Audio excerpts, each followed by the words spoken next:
Okay, alright. We are live. Give me 1 second here, guys. Okay.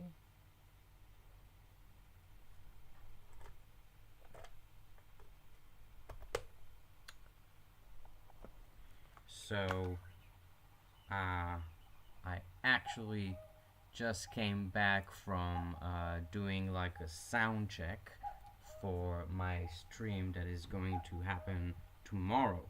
And so just give me a few seconds to catch up my breath and see that everything here is working right. 1 second.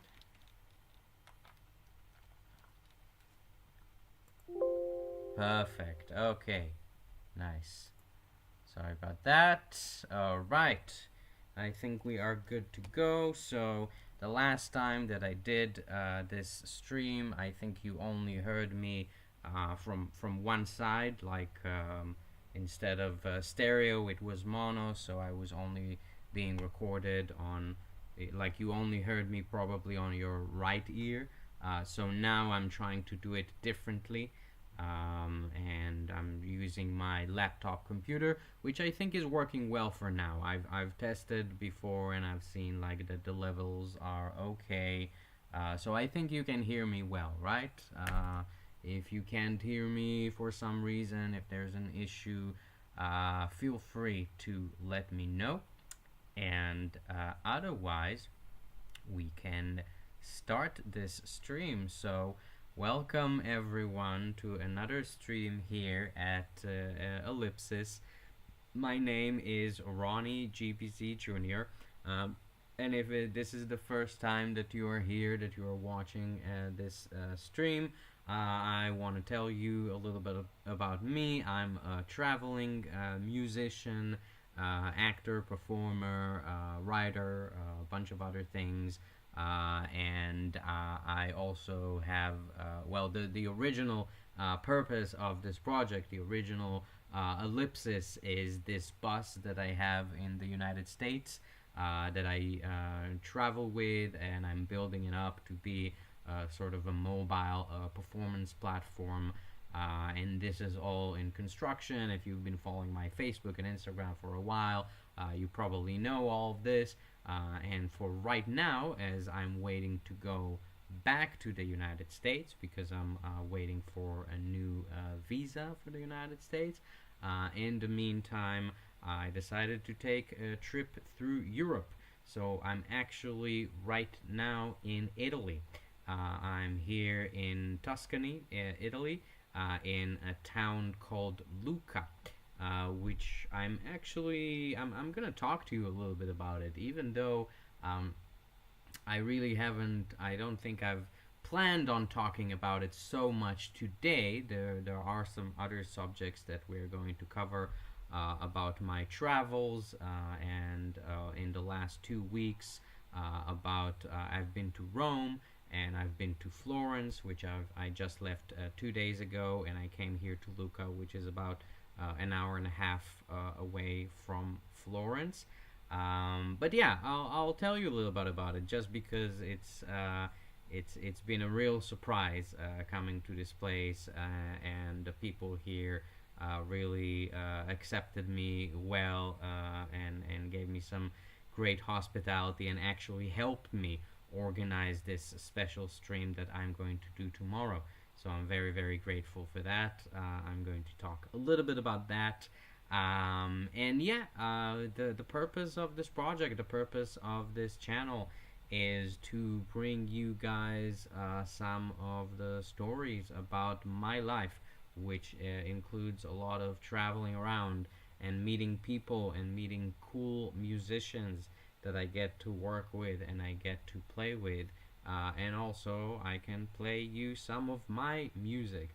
And you know that when I was back at home in my home country of Israel, it was easier for me because it was just my room with my piano, and I could connect everything, all the right equipment together, and I can just start the stream and stream for you and play music for you and do all that. Right now, as I'm traveling, it's proving to be um, not very easy at all.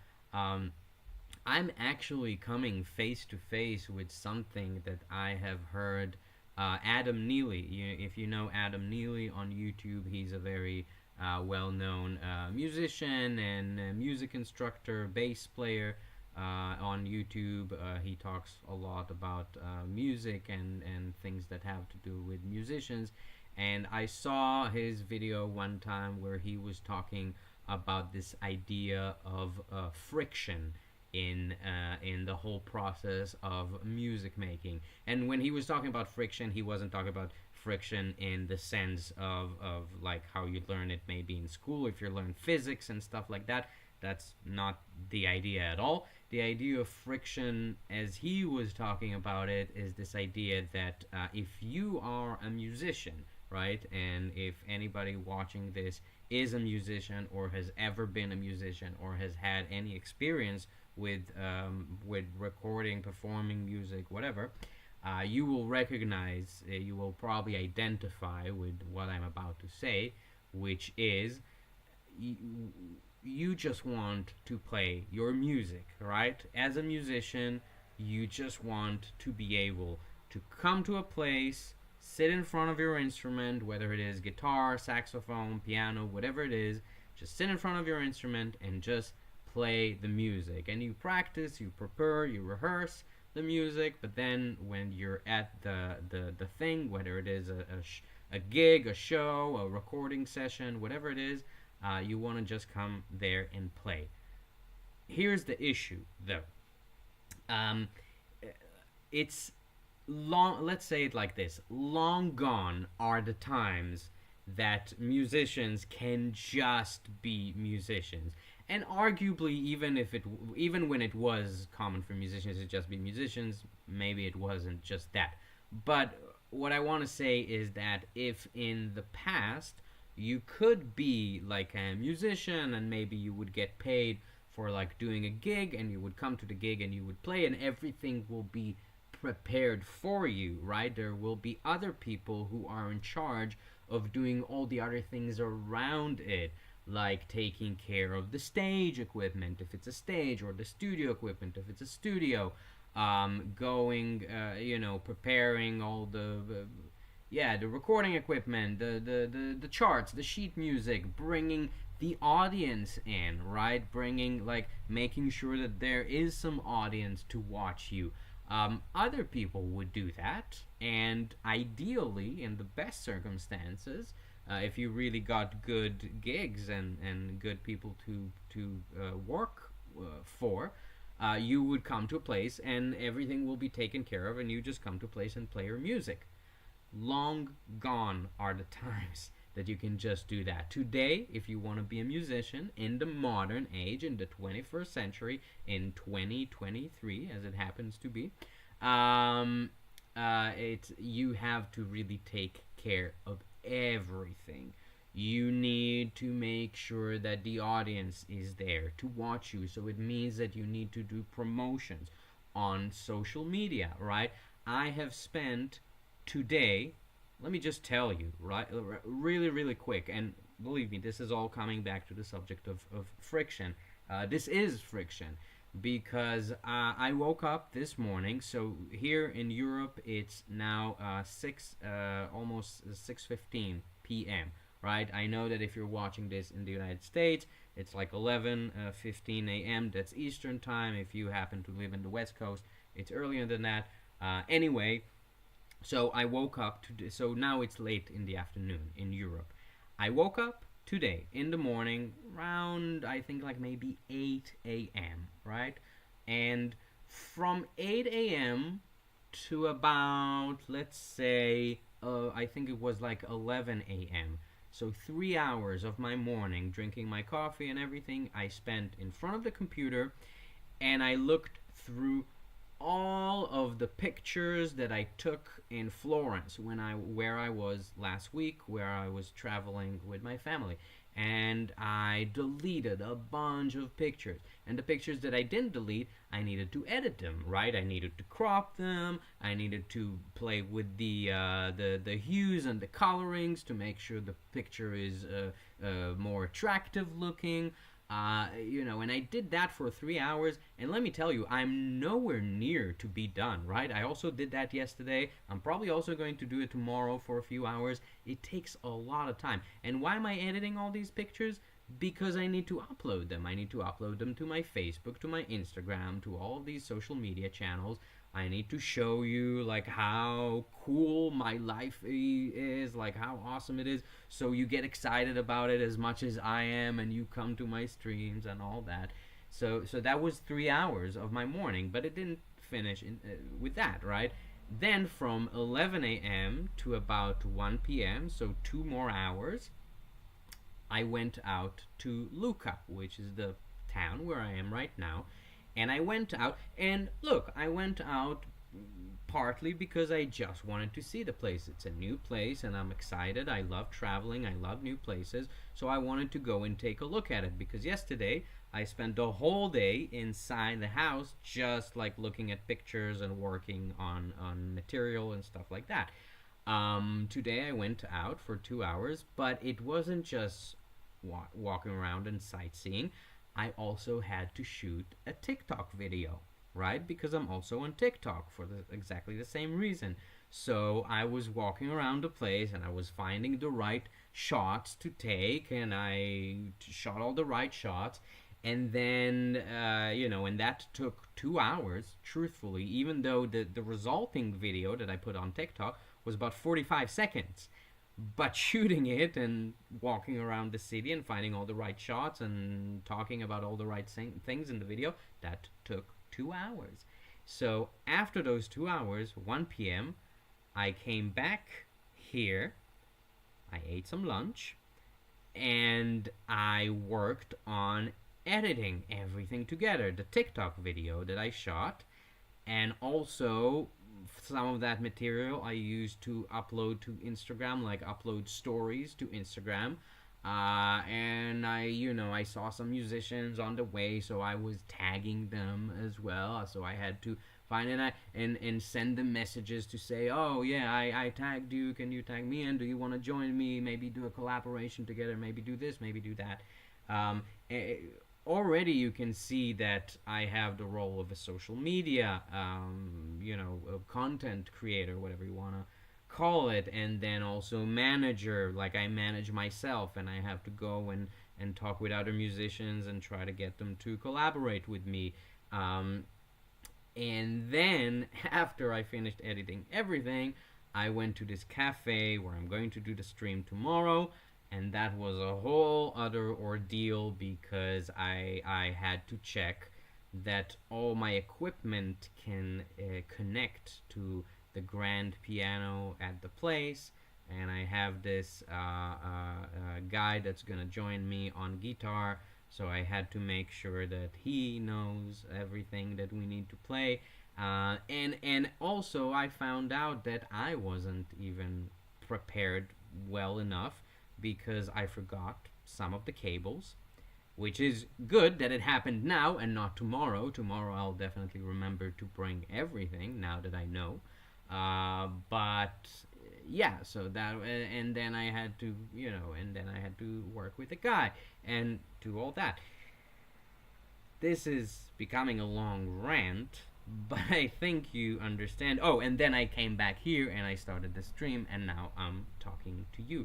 So all my day so far as a musician, as a traveling musician, has been pretty much the only thing that it didn't include was playing music. It just included everything else around playing music. And that is the friction that Adam Neely was talking about in the video that I saw, and I thought it was a very, very correct description of everything, because you want everything to work perfectly. But here's the thing. If you want everything to work perfectly, yes, there are people out there who can take this work off of you, that can make sure that everything works perfectly without you having to take care of it. Problem is, these people cost money, and you know, um, yeah, it's like a cycle thing, right? You wanna make sure that your content is out there, so people notice you, so people you can somehow translate it to something financial that you can use to create more and more content. But then on the other hand, you have to use that money immediately to paid people who can take the workload off of you so you can concentrate on playing music. It's a vicious cycle. So, all this rant is to say that I hope you guys really appreciate the fact that I'm sitting here talking to you right now, and I'm going to show you all these cool pictures, and tomorrow we're going to have a wonderful stream where we're going to play some music in this beautiful cafe in Lucca, and we're going to have a great time. But I just want to say that it's not at all easy. It might look easy, but it's not. It's very, very, very difficult. So I hope you appreciate that. Moving on. So I didn't even plan on doing all this rant at the beginning, but that's what's on my mind, and I see this also as a way to these streams also as a way to communicate with you, the people who are watching this, my lovely audience. So yeah, so I'm just telling you what's on my mind, and the fact that sometimes it's very, very difficult to create all this content and keep putting it out there day after day after day. All right, enough of my bitching. Let's talk about yeah, let's talk about Luca, because I came here just 2 days ago. I was in Florence for a week with my mom, and with the other members of my family, and we took a week just basically just vacationing, just like traveling around and seeing the sights of Florence. I will dedicate a whole stream to that, so don't worry. I'm even going to talk a little bit about this today. Um, but, spoiler alert, a lot of churches. There's a lot of churches in Florence. I'm sure you're not surprised. I saw a lot of amazing ceilings and a lot of iconography and a lot of Jesuses on the cross. But yeah, so this was Florence, and Florence was nice.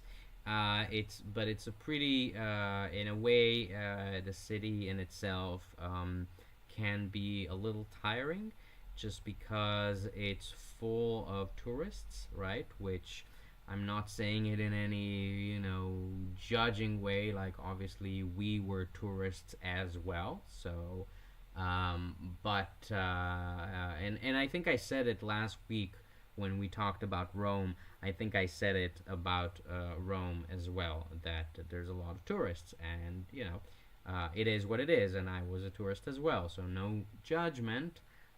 But it gets tiring. It gets tiring just walking around and being just surrounded constantly by tourists. It's like it really is, because the streets are very narrow, because, or at least the center of town, which is the old part of town. It's the old part of Florence, which obviously has a lot of history. Some of which we're going to talk about today, because we're going to talk about the Medici family, and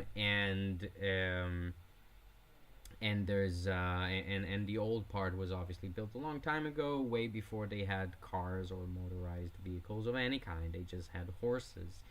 So the streets are very narrow. It's cobblestone, and the sidewalks are also extremely narrow, and or sometimes they don't even exist.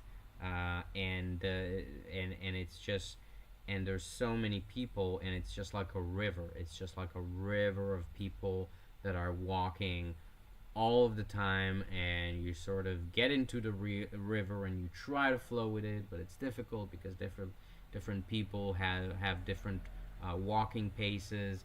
I lived in New York for 4 years, and in New York, everyone hates tourists because New Yorkers like to walk really really fast. They're always busy. They're always rushing somewhere, and then there's these fucking tourists who just stand in the middle of the street and go like, oh, oh, the Empire State Building, oh, and you go like, oh, just walk faster. So think the same kind of thing in Florence, but the sidewalks are even more tiny, even more narrow.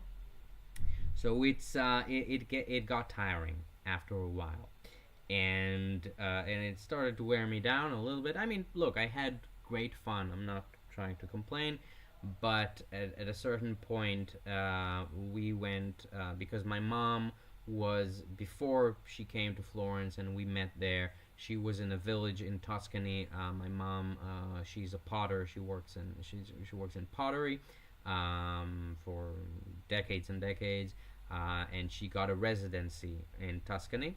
So she just spent 2 weeks in some village in Tuscany before she came to Florence, and she had a great time.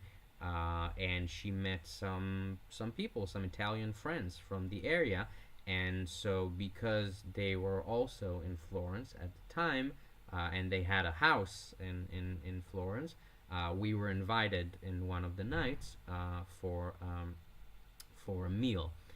And we went to that meal. We met those people. They were very, very nice to us. And then I said, you know what?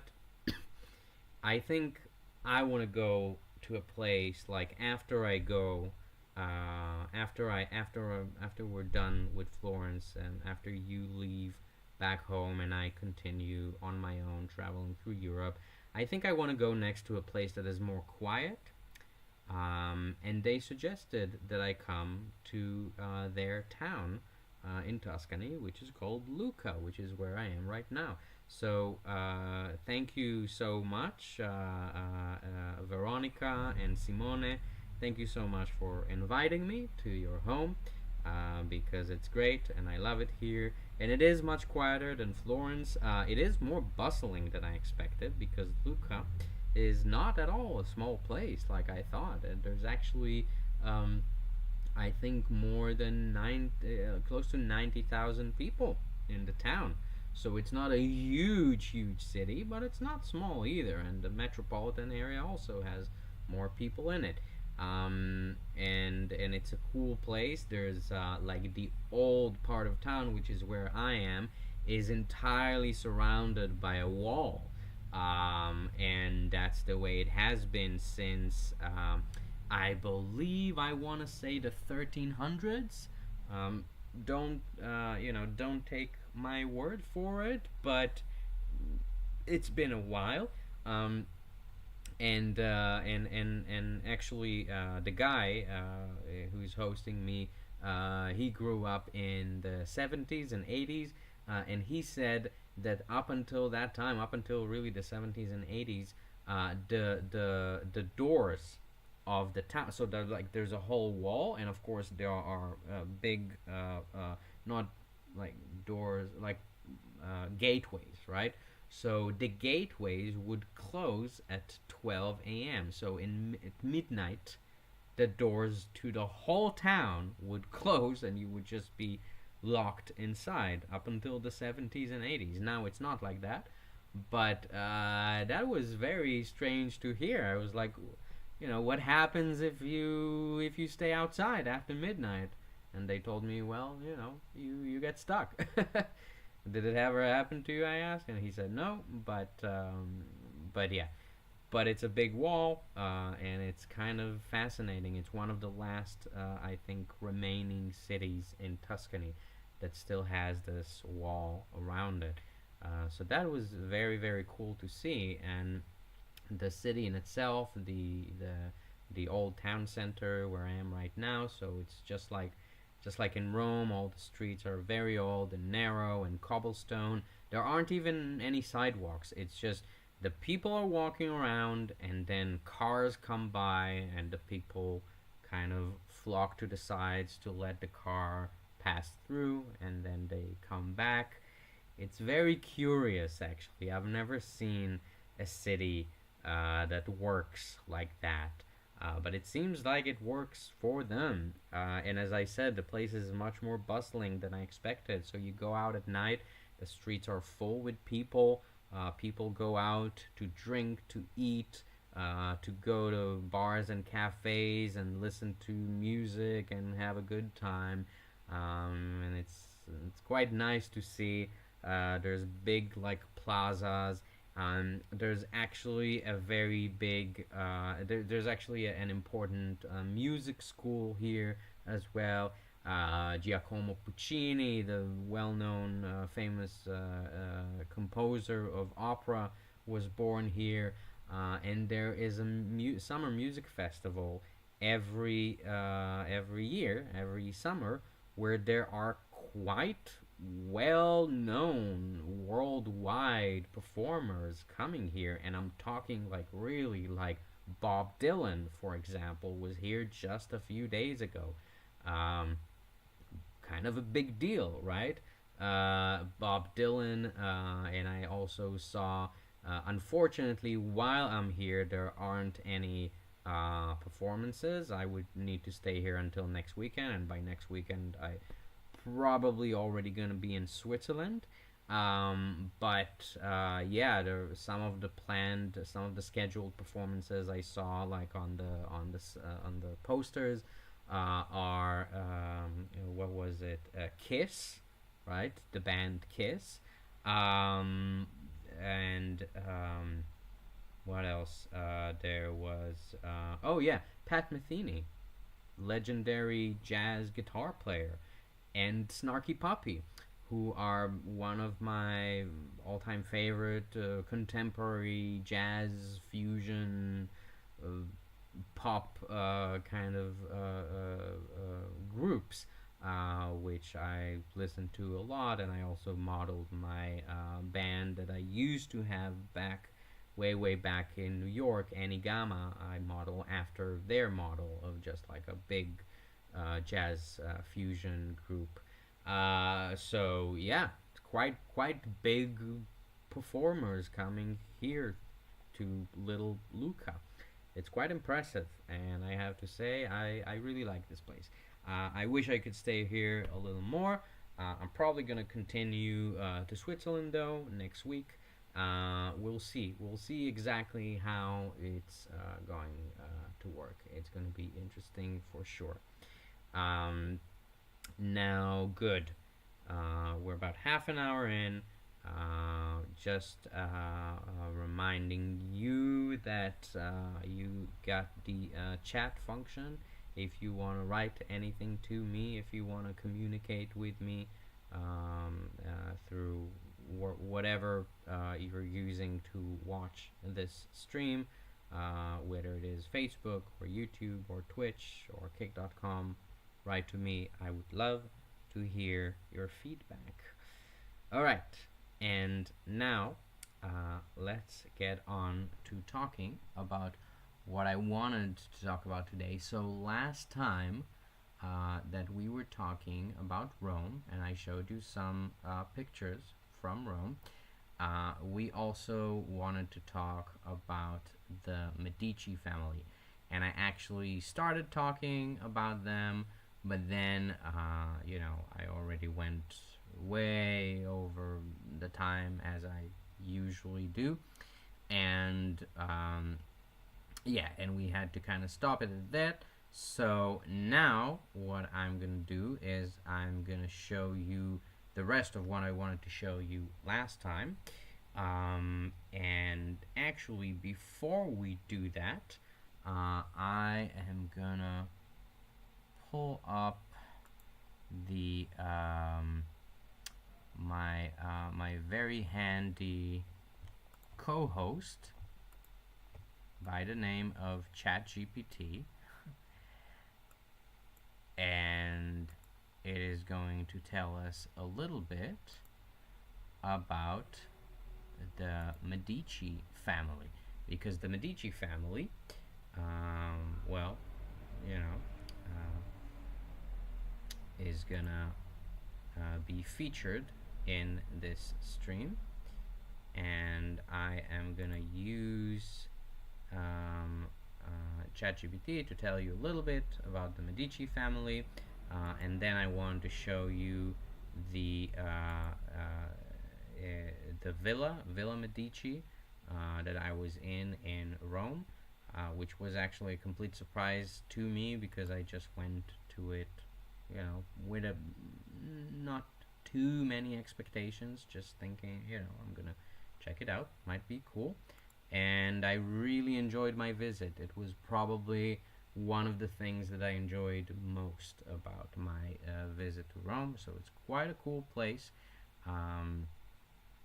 and we are going to do that. So let's hold on. Yeah. So I'm gonna share my screen here, and I'm gonna put this on my headphones so I can listen with you. Yep, there we go, great. And say hi to my co-host, ChatGPT. Alright, and I'm gonna ask it, tell me a little bit about the Medici family, especially about their contribution and patronage of the arts. And we're gonna yes, we're gonna let it write, and then I also have, so you don't really have to read it off the screen, I have this reader here that we're going to use to read the text for us.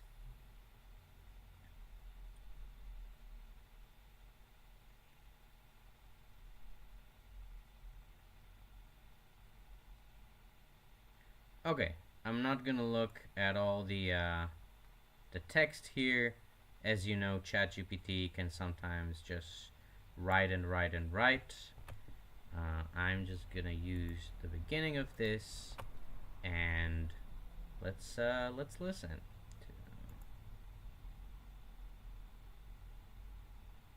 The Medici family was one of the most powerful and influential families in Italy from the 14th to the 17th century, playing a pivotal role in shaping the political, economic, and cultural landscape of the region.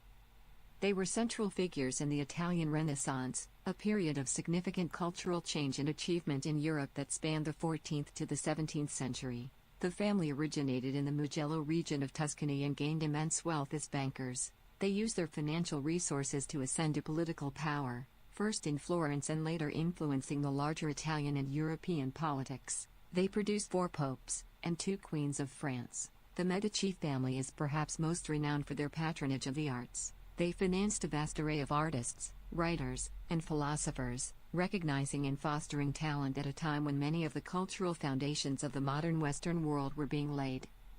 Okay, so that's good. That's a pretty apt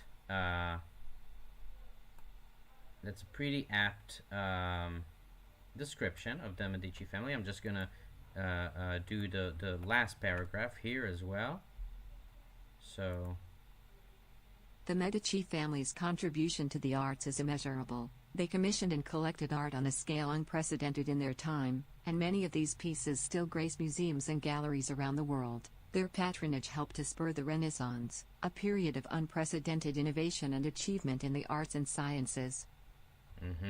Yes, and so just so we have an idea exactly who is it that they helped that they supported, right? I'm going to ask ChatGPT, can you please tell me the most prominent and well-known artists, brackets, and architects that were supported by the Medicis throughout the ages.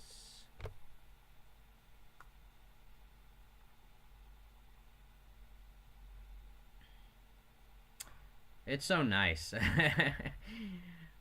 I mean, if you know me, you know that I'm a huge nerd when it comes to AI. I am not. Yeah, I used to program. I actually used to in a previous life over 10 years ago. I was a computer programmer before I made the horrible decision to switch to art and music and acting. Don't make that decision. No, I'm joking. So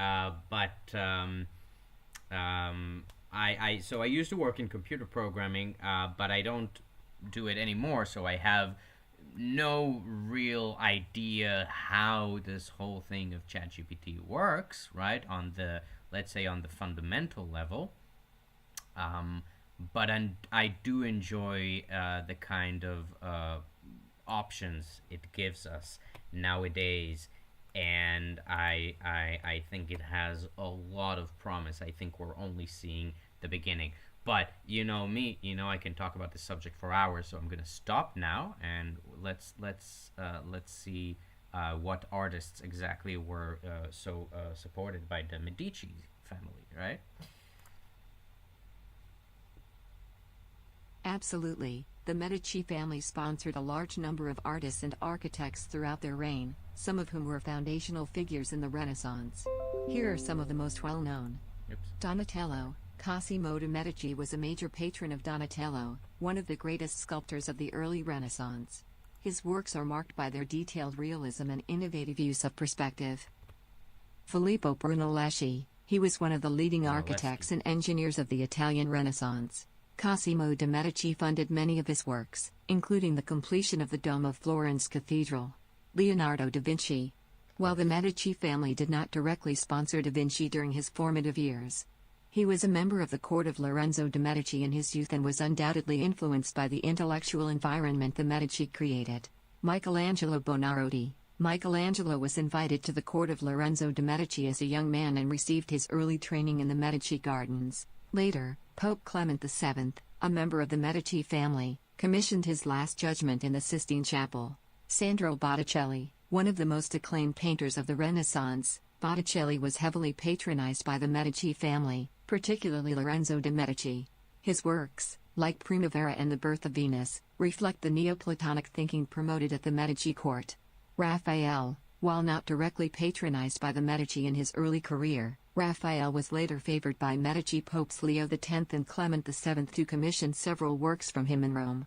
Giovanni da San Gallo, the leading architect in Rome during the time of Pope Leo X, a member of the Medici family. He was entrusted with many architectural projects and was also involved in military engineering. Benvenuto Cellini, a renowned sculptor and goldsmith, Cellini was patronized by Cosimo de' Medici, Grand Duke of Tuscany, in his later life. His bronze statue of Perseus with the head of Medusa is one of the key pieces of Florence's Loggia dei Lanzi. Through their patronage, the Medici family played a significant role in the development of Renaissance art and architecture, supporting the careers of these and many other talented artists. All right. Awesome. Good. Nice. So I think this is enough from ChatGPT for now. But I think you get the idea, right? I think you get the idea that the Medici families were pretty important. And the reason why, well, first of all, they were a very wealthy family. So at the time in Florence, they were quite successful doing business, basically, doing banking and probably trade and stuff like that. And they reached a point where they had a lot of financial success, and that financial success, as we know, and this is still the truth in our world today, that the financial success translates to political success. and so they became highly influential. And essentially, I think for about you know probably for about 3 centuries, I think, and based on what we heard also, from the 14th century to the 17th century, they basically controlled Florence and Tuscany and the whole province of Tuscany. And remember, also, this was a time where Italy wasn't really as united as a country as it is today. In fact, the whole concept of a United States, and not the country United States, but a united state, uh, um, um, didn't really exist so much in the sense that it does today.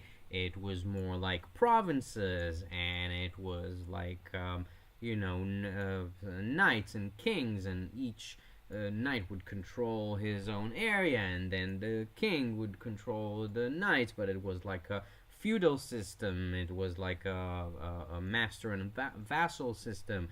And then there was the church that controlled every, like, that the king had to answer to, and the pope and all that.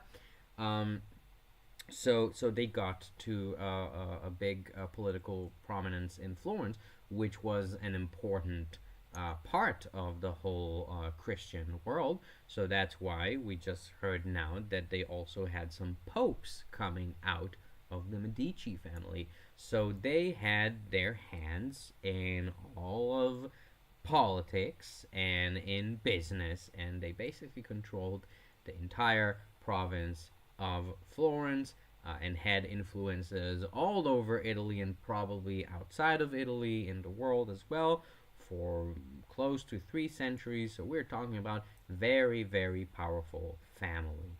Now, I want to show you some pictures. So, um, from the Villa de' Medici in Rome, which is what I wanted to show you last time. Last time we saw some pictures.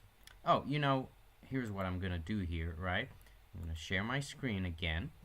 And last time I showed you some pictures of contemporary works of art that I saw in the Villa de' Medici in Rome. Which is, as you heard, they were great, great patrons of the art. And if we go back to this list that our co-host ChatGPT was so nice to make for us, we see here all the big names, right? Donatello, right? Filippo Brunelleschi, famous architect, Leonardo da Vinci, Michelangelo Buonarroti, Sandro Botticelli, Raphael, basically all of the Ninja Turtles, right? As I was walking through Florence, I kept in my head, like, I kept hearing Teenage Mutant Ninja Turtle, because everywhere it's like Raphael, Michelangelo, Leonardo. Just the place is full of them. Never mind. Maybe it's a little bit of an outdated joke for you, maybe younger people in the audience. So Botticelli, Raphael, Cellini. Just very, very big names. And today as well, they still sponsor art and patron the art. So they had an exhibition there of contemporary arts, which I showed you last time. You can go watch the stream from last time. I showed you some of these cool works that you can now see here on the screen. But what I wanted to show you now is, well, it's the gardens. So I took a walk through the gardens, and let me see. I'm gonna show you the pictures real quick, but what I really want to show you actually is the video.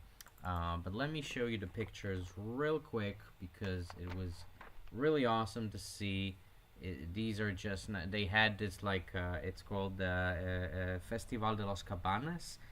Which is actually in Spanish, I think. It's not in Italian. I'm not sure why, but it's these are just like areas that they made in their gardens just for people to come and hang out and chill out. So you can see this beautiful greenery, these lovely flowers, and I'm sitting here with my sunglasses. I'm just having the time of my life. It was really a good afternoon. It was so relaxing. it was almost empty of people, so it was just so nice to just chill out in these gardens for an hour or two. And then they have all these amazing sculptures, and beautiful pathways with sculptures at the end of them, and archways and gateways, and it's high on like a hill, so you can see the road from one of the balconies there. And there, once again, just look at this picture. I really like also how it came out with the composition and everything, the pillars, and this statue here, Roman style, probably also from Roman times, but anyway, Roman style sculpture with the windows and the greenery behind it. Just picture a picture that came out so nice. Some vineyards, some actual grapes. It just looked very good, actually. Some more sculptures, more sculptures. Okay, this is cool. This is the Villa de Medici. And this is right at the end of the garden, and you're going to see it in the video as well that I'm going to show you in a second, but I'm going to show you the pictures, because look, okay, you see these cars, so I hope you're a little bit shocked and surprised to see it, because I was like, what the hell is this? Like, for a second I had to kind of do like this to make sure that I'm actually seeing what I think I'm seeing. But yeah, this is, I guess, some kind of an exhibit that they have there. I'm not sure exactly what this exhibit was. My guess is that it's something done, first of all, as a certain kind of a work of art, right? But also, I think it was probably meant to kind of convey some message, or at least raise the awareness for traffic accidents. And by the way, this blue car that you can see here, when you got close to it, I think that there was a speaker inside, and you can hear some voices, and I couldn't really understand. I think it was also in Italian, so I didn't understand what they were saying exactly, but it sounded almost as if they were trying to recreate like I don't know, like the situation of someone who has been in a traffic accident, maybe or their car has fallen off the road in some cliff or some high area, and they just turned over, and they were trying to escape, and I think the voices were trying to convey that. So it's a really cool exhibit. I really liked it. Look at this. I mean, just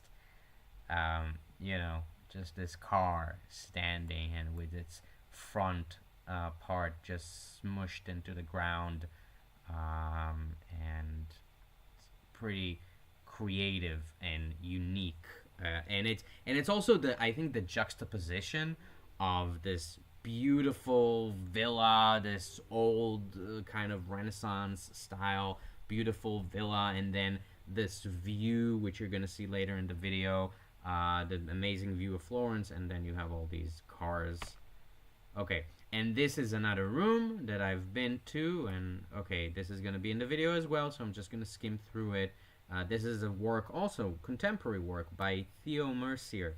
I hope that's how the name is pronounced. Maybe I'm butchering it. I probably am, so my apologies. But it's actually a contemporary work. It's from 2023, so I bet it was just installed very recently, or a couple of months ago probably. And it's just a room full of these kind of heads and busts and torsos and reliefs that look very Roman style. Here it's actually written, I think, only in Italian, so I didn't quite understand that, but it's a very pretty kind of evocative work that I like to see in places like that. And this was pretty much off the beaten path. Like, there was no one there when I entered the room. It was just a room in the middle of the gardens, and I was just like, oh, there's a door here, let's go through it, let's see. And I walk inside, and wow, it's just an amazing place. And this is funny, this is in one of the cabanas as well. You just go up this thing, and there's this sort of what looks like one of these candy teddy bears almost, but big, like this is human size, and I believe made from glass, or if not from glass, then some kind of a polymer or a plastic thing. That was very cool as well. Okay, we're getting to the video, so that's what I'm gonna do now. I'm gonna show you the video here, and this is just me. Let's see if this is the right one. Let's see that everything here is still okay. We're good, right? You can still hear me. Everything is good. So, right, so I'm still here at the Villa Medici, now, and I just gotta show you this place. It's wild. You from the Villa Medici. So I'm still here. I apologize for some of my camera work. I gotta show you this place. It's wild. First of all, just look at this view.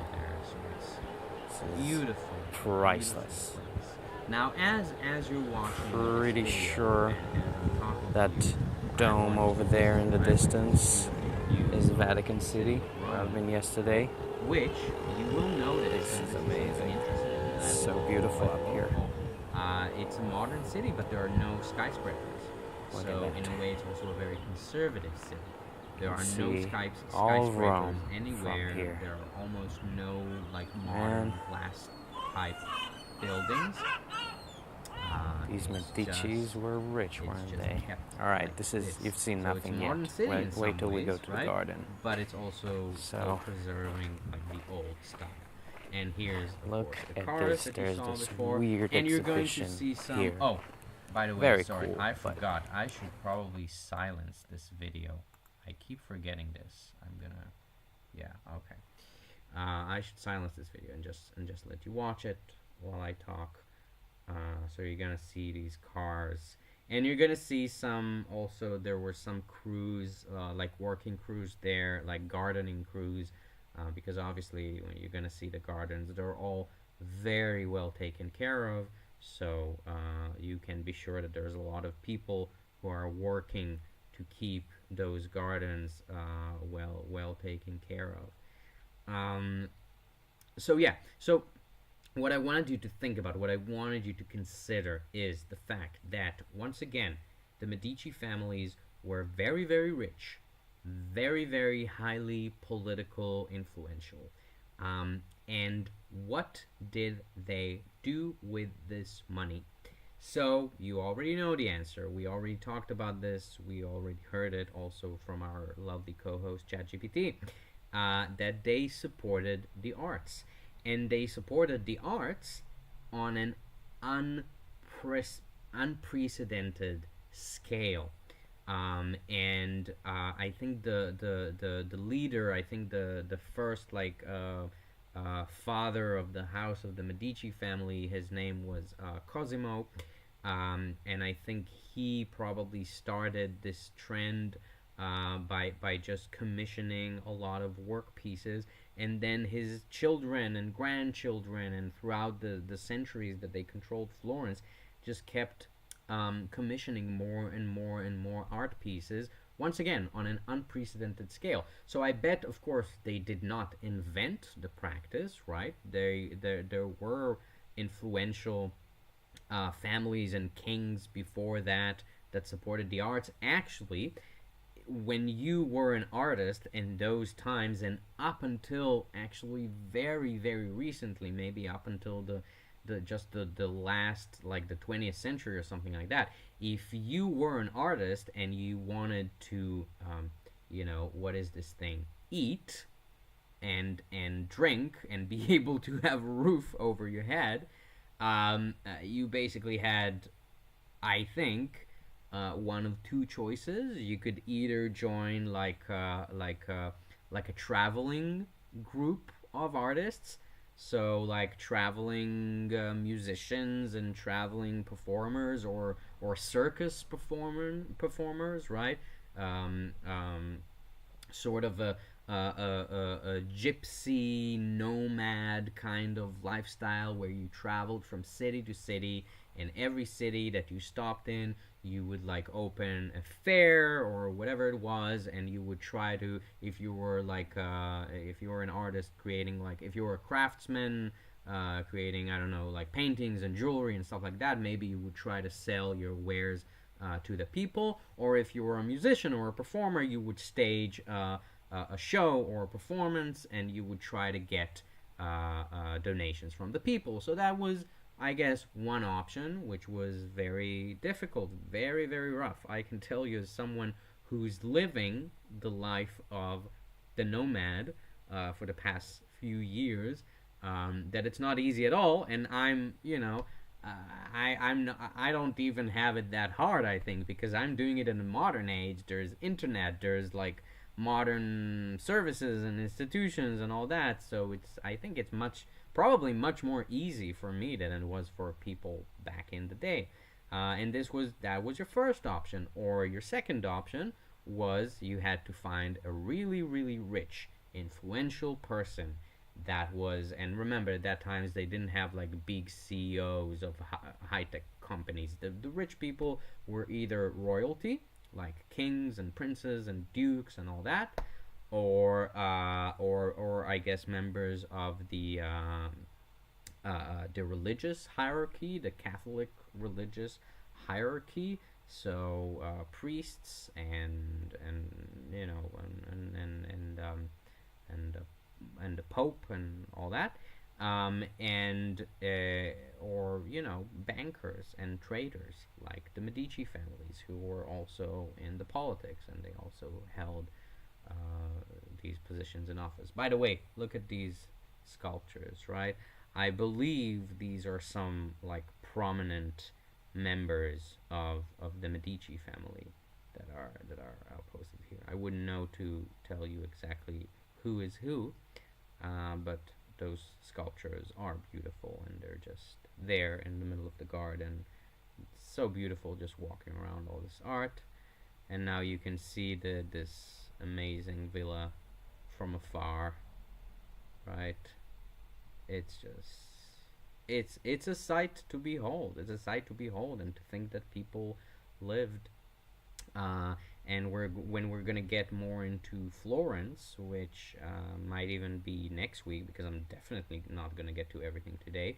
You're gonna see even more palaces with even more amazing rooms inside, and a lot of artwork and a lot of pieces. Because in Rome, I don't even know if it was their main place.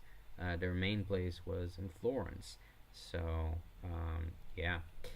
Um, so yeah, what I want to say, yes.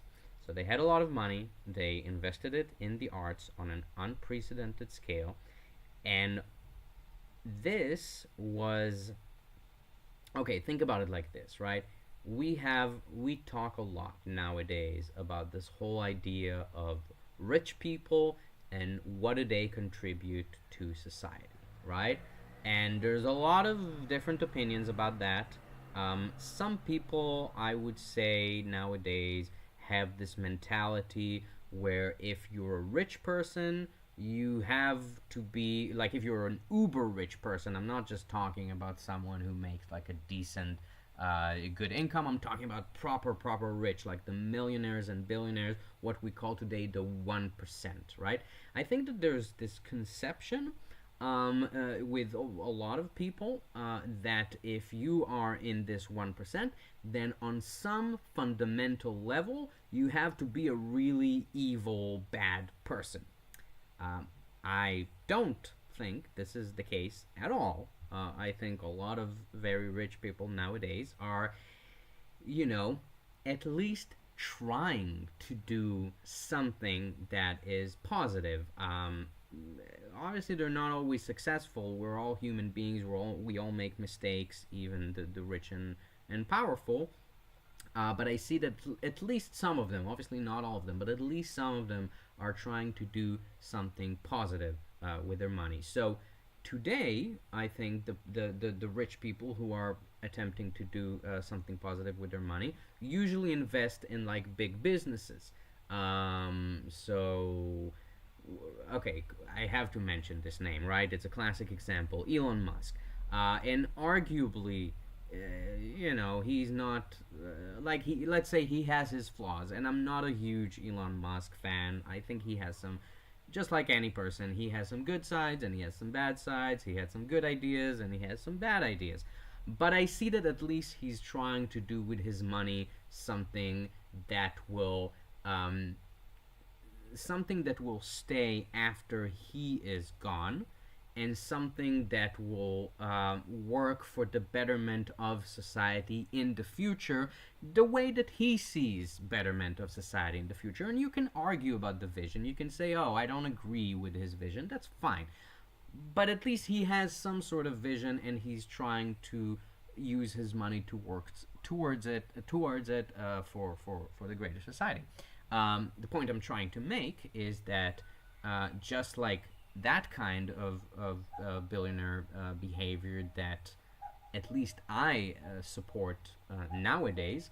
Um, if nowadays it's about supporting like businesses and like technological achievements and scientific research and research in medicine, by the way, researching into huge problems like cancer and Alzheimer's and all these horrible, and aging, which is also something that is gaining in prominence in recent year in medicine fields, where they're trying to solve the issues of what is happening to our bodies, the degradation that happens to our bodies when we get older.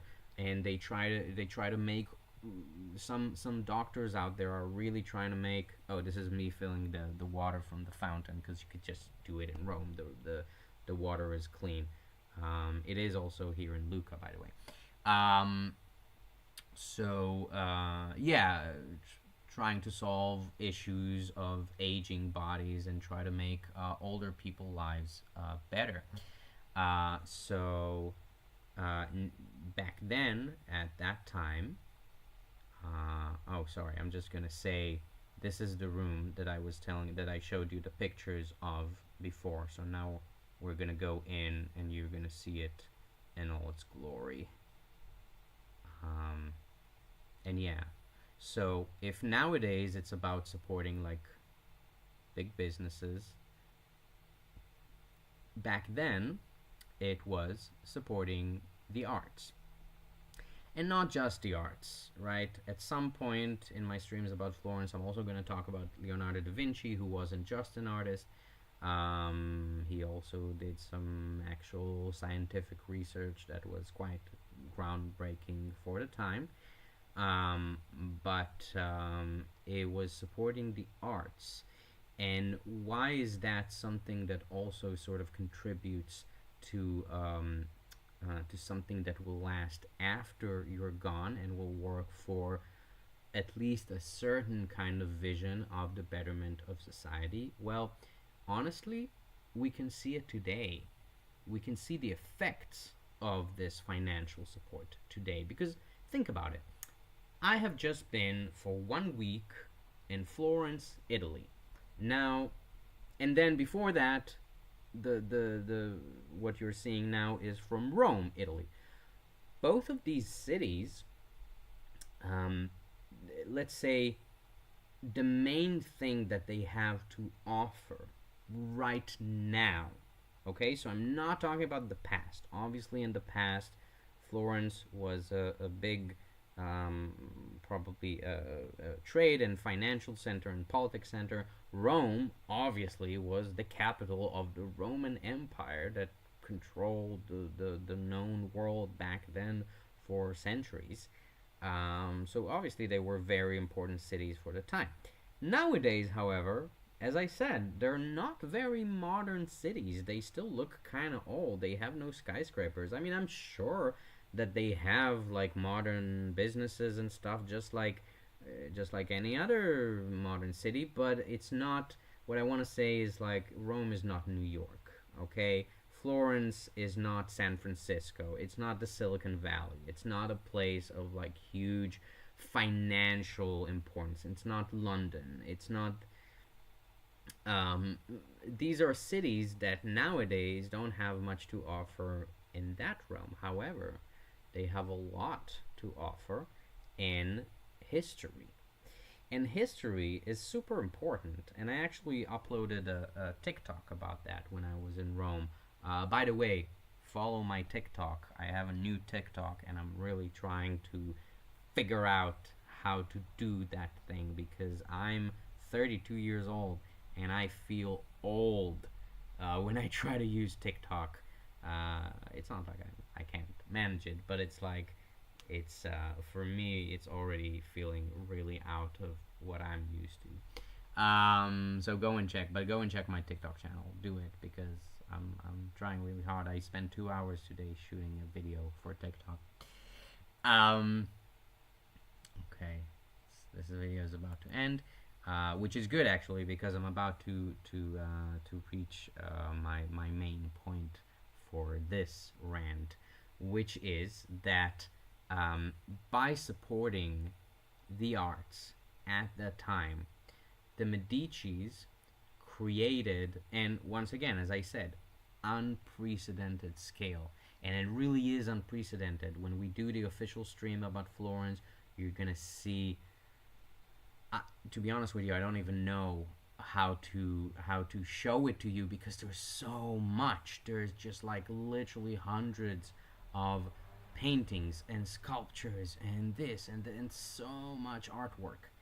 Um, so they invested in all of this, and now we, and this is pretty much the collective we, the entire of humanity, even if you don't even if you don't see yourself as part of the sort of the Western world that descended from like these civilizations of Italy and Florence and Europe and all that. Even if you come from China, even if you come from I don't know, from South America, and it's a totally different. I still see people, yeah, especially from China, because we know, as we know, if you've been traveling, you know the Chinese people. There's a lot of Chinese tourists around the world. All right, I hope you enjoyed that video. I have. It's okay. I have another one, but it's not that important. I think I'm gonna go back to this and just talk to you and finish my point here.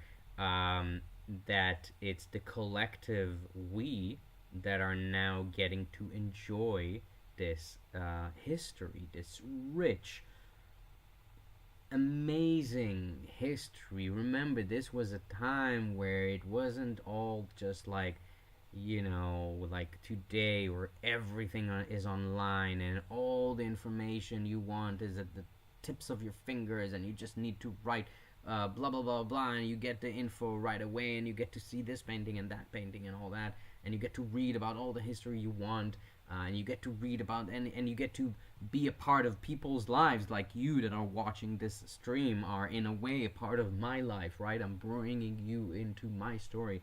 This didn't exist back then. If you wanted to experience the human story, if you wanted to sort of share in this human experience that we all share, you had to go to a place where you can either look at a sculpture or look at a painting, um, or indeed be a part of a live music performance. There wasn't any recorded music. And this is how we do it. This is how we share. Human beings, we share stories with each other. So by supporting that, they actually gave us a bounty, a literal huge bounty of history and human stories that are now getting told again and again and again throughout the ages, much longer after the Medicis have all died out. I'm sure there are some descendants today, but it's not, they don't have the same kind of influence and name and all that. Probably their descendants today are regular citizens, I'm guessing, maybe well off still, if they've managed their money smartly since then, but it has survived much longer after them. All this art and all this beautiful history, and I think it's really important. It's really kind of amazing, and if you think about it, I mentioned before all these artists, right? Donatello and Michelangelo and Raphael and all these people who are so well known. Uh, I bet even if you don't actually know a single painting that Botticelli painted, which is nothing that you should be ashamed of, by the way. I'm kind of the same way. You see, I just talk about what I see, and if I don't know something, I ask ChatGPT or something like this. It's not like I'm a huge art scholar. But even if you've never seen a painting by Botticelli, you've heard the name. Or even if you've never seen, you know that the Mona Lisa exists, and you know that Leonardo da Vinci painted it, and that for some reason it's very important. And we can argue about the reason. We can say, the Mona Lisa is overrated. I remember being in France in the Louvre and seeing the Mona Lisa for the first time when I was 13 years old, and it was pretty underwhelming. It was tiny, it was kind of small, it was behind huge, big, like glass structure, and I just remember like flashes of the people's cameras. Back then, they didn't have cell phones, so I just remember the flashes of people cameras, and it was pretty underwhelming. So you can argue about,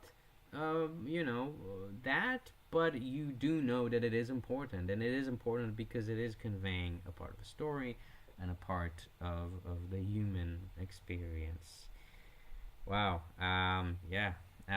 So that's kind of the point that I wanted to make about the Medici family. That um, for whatever they were and whatever they did, and I'm sure that not all of them were great people. Maybe some of them were assholes. Maybe some of them were not so smart. Maybe some of them did not use their money in the right way. But for everything, and even those who did probably had their flaws. But for better or for worse, they had all this money and they chose to invest it in the arts. And they chose to invest it in the art. And now we, in the modern age, just you and me, just normal citizens with not a huge amount of means, right? I'm not a huge rich. I'm not a millionaire or a billionaire. I do kind of okay, but I get the option to travel to Florence and see all this amazing art, and then of course share it with you here online. And the reason why I can do it, it's because these people back then had all this money and decided to invest it into artists because they realized, I think, on some fundamental level, the importance of art. And it's one thing, most people will tell you that art is important on some level, but then let's be honest, when shit hits the fan, the artists are usually in the very bottom of the priority of pretty much everyone. We saw it during COVID, right? We saw how the people who were kind of hurt the most, I don't want to say hurt the most. Obviously people died and people suffered throughout COVID, from all different walks of life. So I'm not trying to play the tiny violin of like, ooh, you have to pity the artist, pity the poor artist. That's not what I'm trying to say at all. But it was pretty clear that art is not considered a top priority when there's a global pandemic. And maybe it shouldn't. I'm not saying that it should. But we know that actually, to say, let's say it like that, to say that you support the arts and to say that you want art to exist and to actually support the arts are two very different things. Because most people say, oh yeah, of course, I love listening to music, I love looking at sculptures and paintings. But when it comes to actually financially supporting artists, it's difficult. And I'm no different. I really try to, but I don't always do. I really try to when my means allow me to. but I also have to go and eat and buy groceries and all that. Which brings me on to my next subject. So we are it kind of leads me to the subject of patronage of the arts, which is something that I have been thinking about because I am an artist. And as I told you earlier in the stream, when I was ranting and ranting on about how I was having this day where I had to do all of these things which are connected to my art, which at the end of the day is music, and not just music, music and connecting with other people through the language of music. Um, I had to deal with a lot of other things that didn't have anything to do with once again, they were connected to my art, but they were also something completely different. And I do this all by myself, and I manage this all by myself. Not completely true, by the way. I do have some people helping me. I do have my wonderful social media manager, Ryan, which, if you're watching this, thank you so much for your work. And now I have a new video editor that I added to my team, Brandon, who's been a good friend of mine for a long time. This great, awesome, talented guy that I met when I lived in New York. Yeah, so I have people, and by the way, I'm just gonna take a side note just to say this, but I am getting a lot of content out recently, and the reason why I can do it is because I have these people that are helping me create this content. And you're gonna see, I just saw today what Brandon, my video editor, did for the video that it's gonna come out hopefully sometimes next week about my time in Rome, and it's awesome. He did great work with all of the footage, and it took him a long time because these things take a really long time. And you know what I'm gonna say next. If you want to have people working for you, you need to pay them. And if you want to pay them, and the point I'm getting to is that I'm paying them from my own pocket, right? I don't have some big Medici family patron that's coming to me and writing me like a blank check saying something, oh, I love your work, I love your artwork, I want you to create artwork, just I'll pay the money, you just create the art. No, I don't have that. And I'm not saying that I necessarily want it either, because I think it's like a fantasy to think that it really worked like that, where some rich guy just comes and goes like, here's a bag of money, do whatever. I don't think it really worked like that. And, it doesn't even matter if I want it or not, because these things don't exist so much anymore. It's not that rich people are not financing the arts anymore, but it's to a much lesser extent, I think, than it was back then. Fortunately, though, there are other ways for artists to make money from patronage nowadays, because nowadays everyone can be a patron. So you might know what I want to talk about next, which is this website called Patreon, which you're all familiar with. I have a page there that I just started very, very recently. I still have no supporters whatsoever. You can be the first one, but I don't even want to talk about that. So here's the idea that I want to talk about, and this is a question that I actually wanted to ask you, whoever is watching this stream. And by the way, I just want to say, if you've been listening to my ramblings so far, I really appreciate it. Thank you so much, and it's very great and generous of you to give me your time and to find what I have to say interesting. I really appreciate it. Don't think for a second that I don't. Even if you, so we are already an hour and 20 minutes into the stream. So if you've been listening to me talk up until now, that's awesome.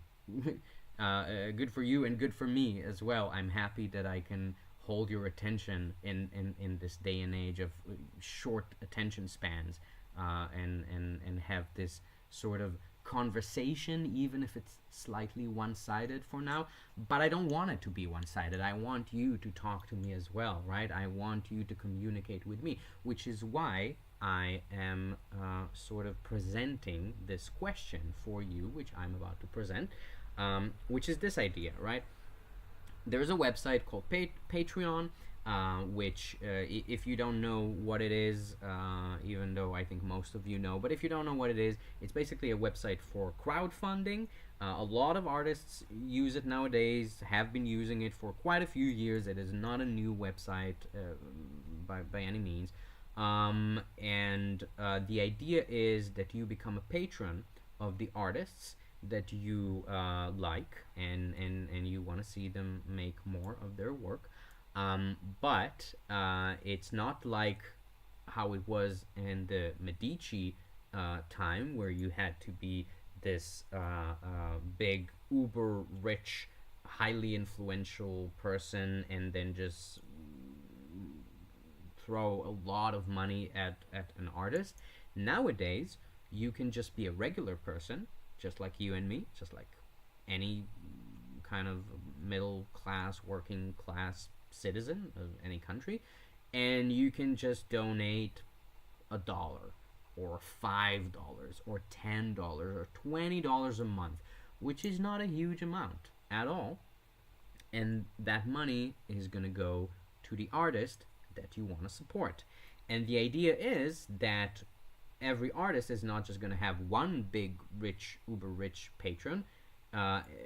Artists can have a lot of patrons, and crowdfunding is this idea that if you give $1 and this person gives $5 and this gives $10, and the amount together can be enough to actually provide a person's livelihood and monthly income.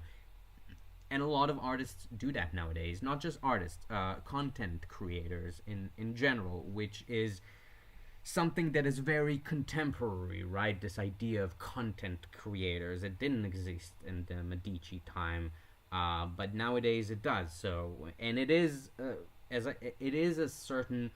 I will say that it is a certain form of art in and of itself, and if not a pure art, maybe a craft. But it is a very, as I said in the beginning, you heard my entire rant already. It's very, very hard work. It is. It's a full-time job, literally. So, and a lot of people now make their livelihood through websites like Patreon and crowdfunding, and sometimes they sell some merchandise that they make or do some other version of crowdfunding. And basically, there's advantages and disadvantages to that.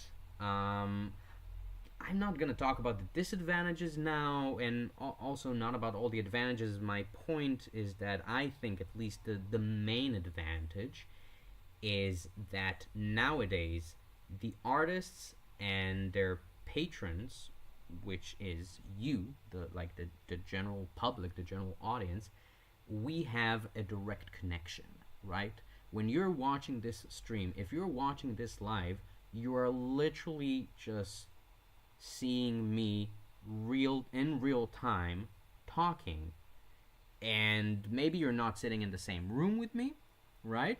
But it's as close as we can get, and it's actually quite amazing that we can even do that, because I'm right here in Italy, and you might be in Israel, you might be in New York, you might be in Australia, but you can watch me in real time, and I'm speaking to you.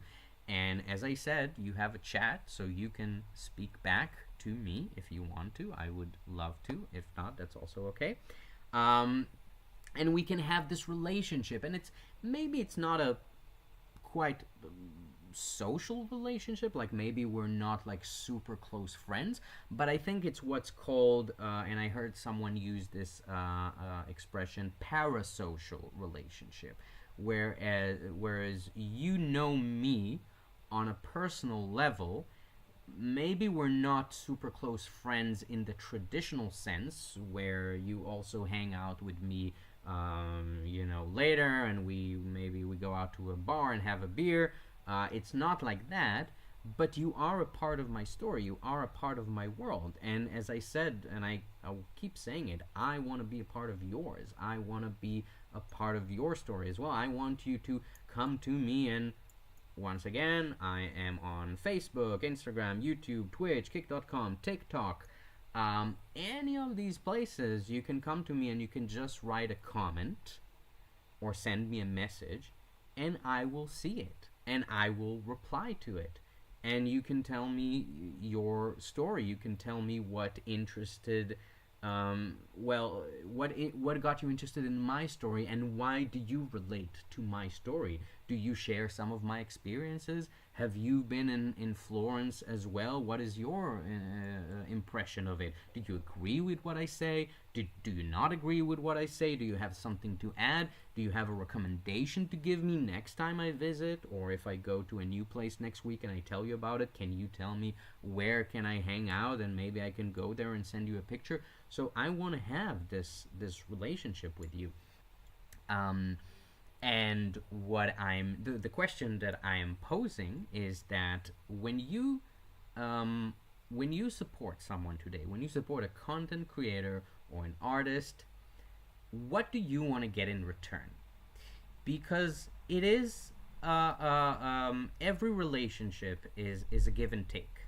All right, I truly believe in that, and it's not. I'm not trying to be cynical here. It's just it's the nature of relationships, right? And I can promise you, you have never been in any kind of a relationship with any person without it having a give and take.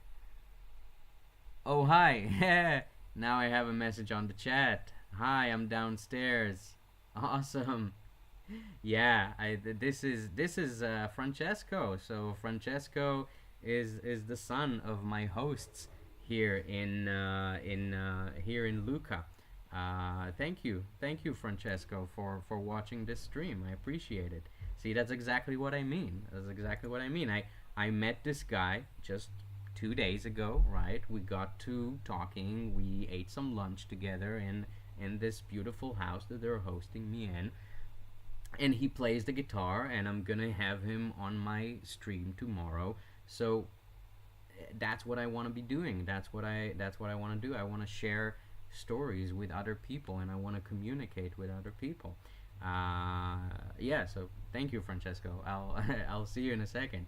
Once I finish, talking and talking and talking, which I have been doing for a while now.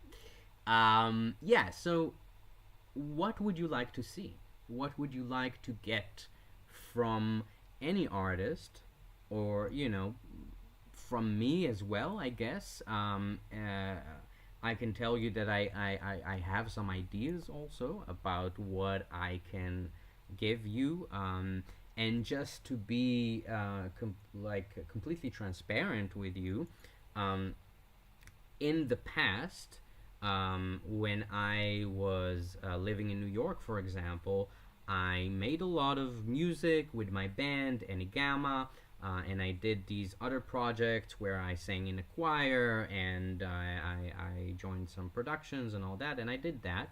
But I didn't have so much of an audience. Now I'm starting to have an audience, but I don't yet have some of the artistic material prepared.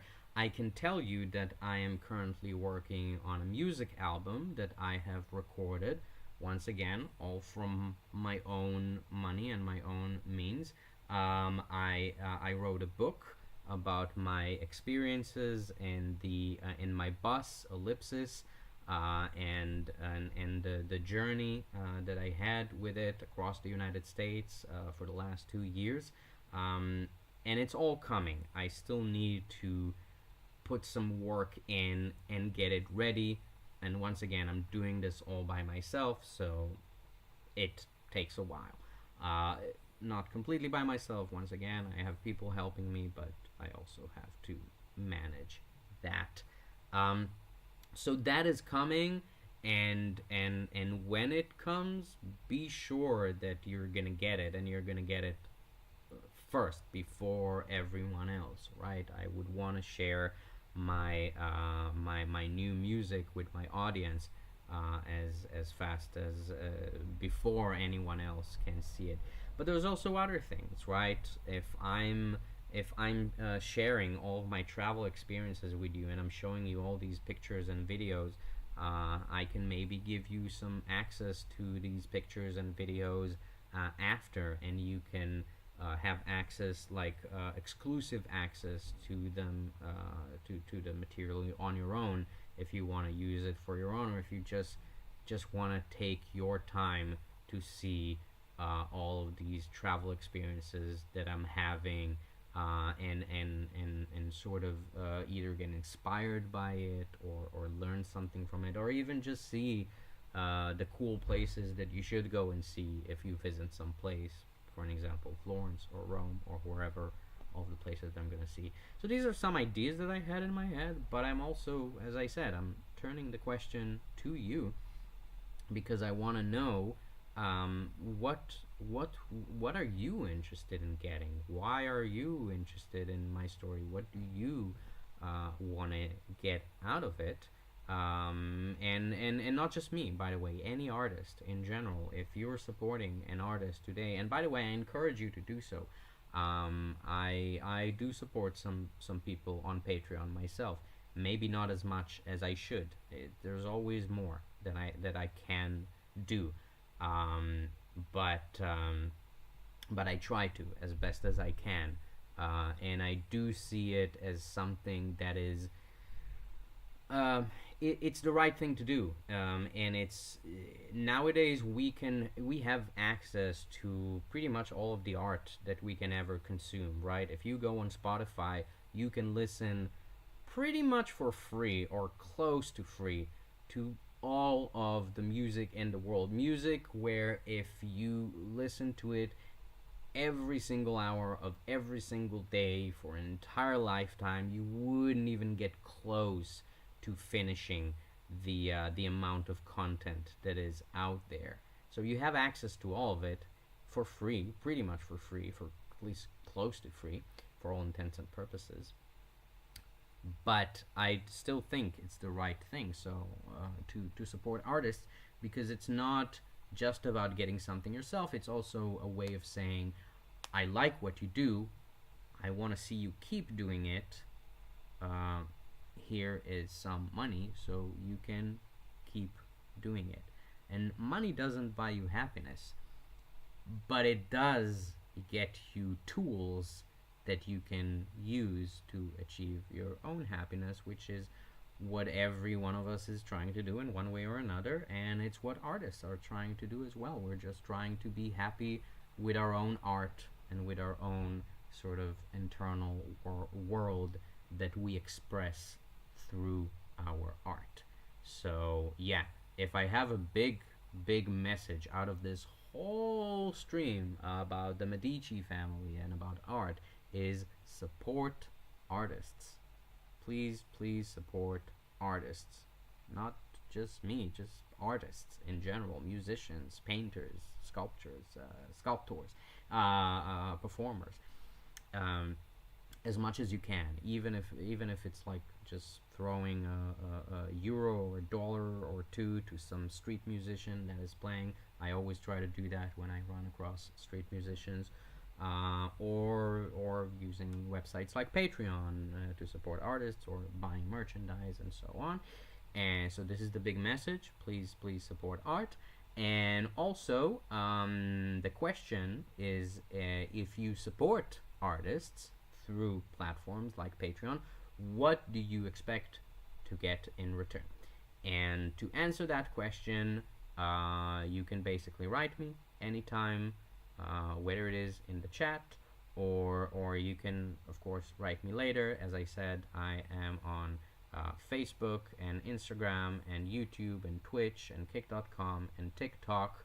I'm on all of these platforms.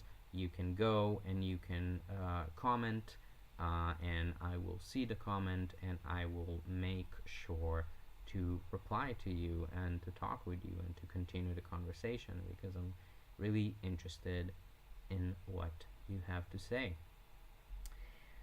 So, yeah, I think that is pretty much the sort of, we're getting close to the end of our stream today.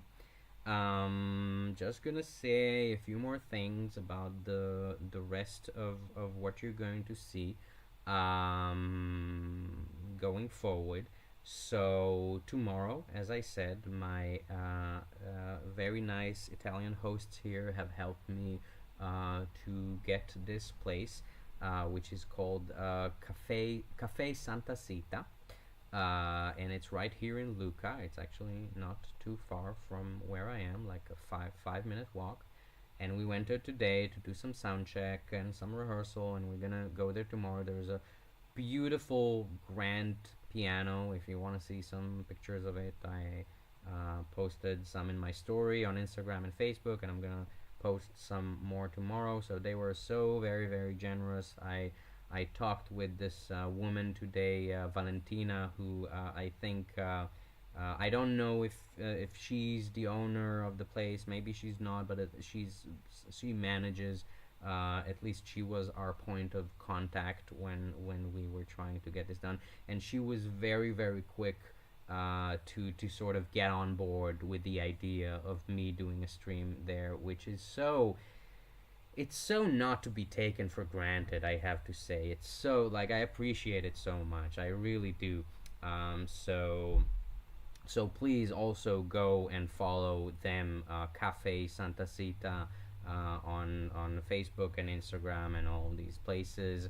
And if you happen to come across Lucca in Italy, come and visit them, and actually patron their business in the classic sense of just coming to sit down and eat and drink there.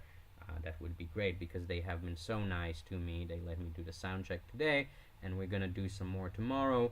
I'm gonna play on this grand piano. I'm gonna play some of my usual music that I play. You know, my jazz covers and jazz standard kind of style.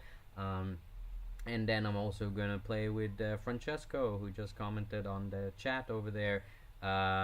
He plays the guitar, and we're gonna play some songs from bands that I have known throughout my life, bands like Nirvana and David Bowie, right? And I never played a lot of that kind of music. I was more into classical and later jazz and all that, but I still like the opportunity to do that, because I like these songs.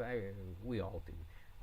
It's just it's fun to it's fun, and it's a challenge for me. Like when we did the sound check earlier, I told you I found that I was grossly unprepared.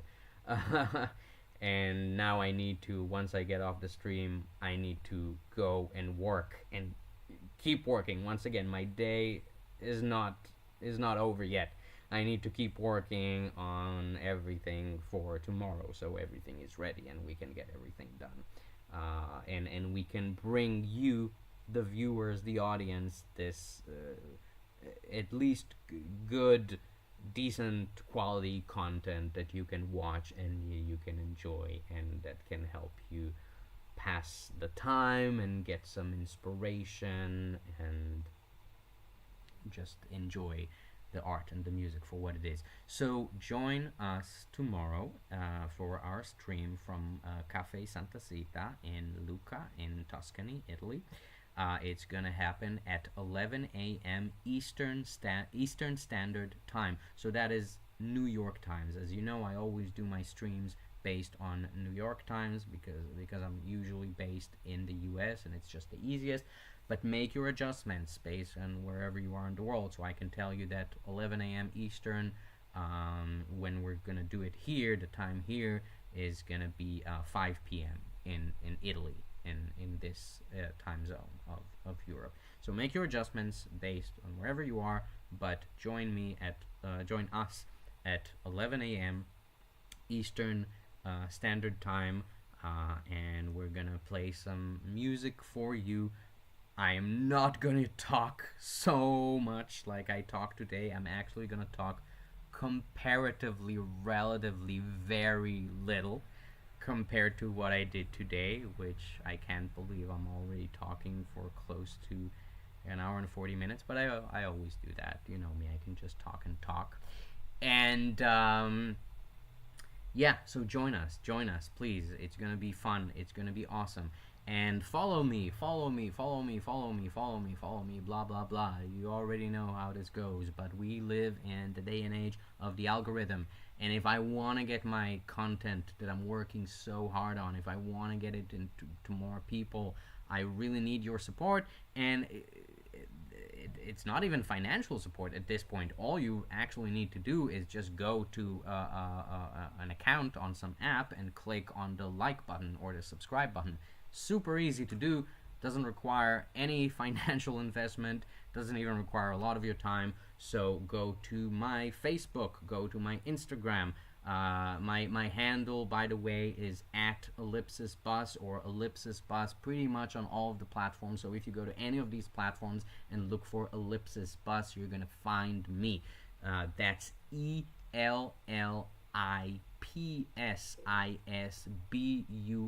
Ellipsis Bus. And you can find me on Facebook and on Instagram and on YouTube and on Twitch and on kick.com and on TikTok. My new TikTok channel, which I'm still trying to figure out, but I think I'm doing pretty well. If you've seen the video that I posted today, I think it came out pretty nice, actually, if I may say so myself. But you will be the judge. Go there, watch it, like it, comment on it, help the algorithm expose my content to more and more people. And yeah, and I would love to, you know, keep doing this and keep continuing this awesome conversation with you, and this sharing of stories and sharing of music and meeting cool people all over the world. I really want to do it. This is my, like, if you know the word in Japanese, it's a concept that has been gaining prominence in the recent few years in the West as well. Ikigai, it just means what you're what you like, what you're good at, what you can get paid for, and what the world needs.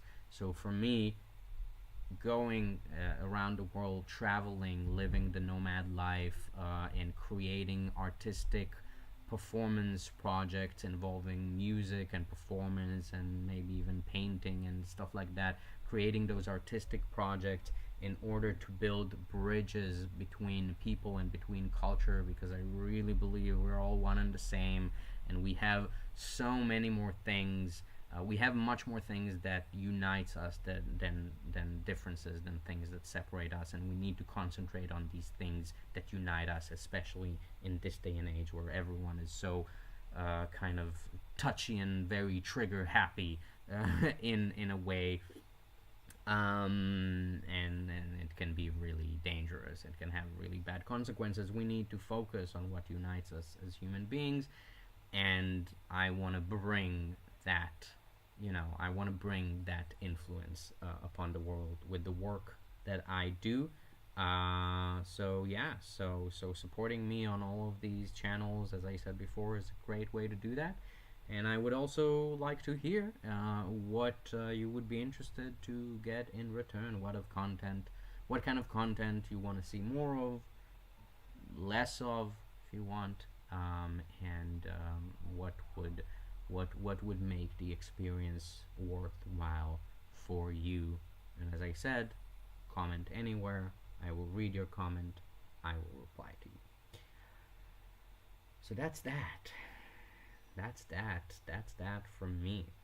So once again, I thank you so much for your support. I thank you so much for being a part of this live stream, whether it is you're doing this live on air or whether it is you're watching this later on the rerun. This live stream about the Medici family and this live stream about patronage of the art. Join me tomorrow at 11 a.m. Eastern. We're going to have a musical live stream from Cafe Santa Sita in Lucca, Tuscany, Italy. Keep supporting this channel. keep being a part of it. I would love to see you the next time and the next time and the next time, and keep doing this. And with that, this is Ronnie